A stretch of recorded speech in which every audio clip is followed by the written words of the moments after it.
The U.S. House of Representatives is expected to vote to impeach President Donald Trump tomorrow. That's only happened twice before. Democrats will accuse the president of abuse of power and obstruction of Congress. The president says he's done nothing wrong. KXAN's political reporter Phil Prazan takes a closer look at the Texans who are playing important roles in this process. Lock him up! Lock him up! Texans protesting hours before the expected vote, and Texans in Washington are key players in the debate. Former Texas Governor Rick Perry is accused of being instrumental in President Trump's efforts to convince Ukraine to help investigate his political rivals.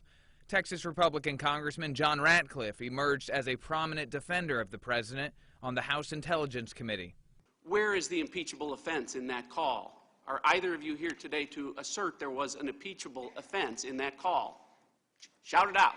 Anyone? Another Republican Congressman, Louis Gohmert, came to his defense in the Judiciary Committee. Austin Republican Congressman Mike McCall was one of the authors of the Minority Report against impeachment. It's this rush to judgment that I object to, I think, the most. Most Texas Democrats in Congress support impeachment. Coming to a conclusion Congressman Al Green has urged his colleagues to make for years. His heart has hardened to the extent that he is unfit to be president.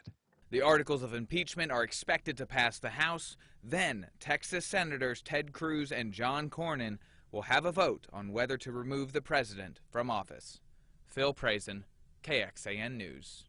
So far, the only Texas Democratic congressman not to fully support the impeachment articles has been Representative Henry Cuellar of Laredo.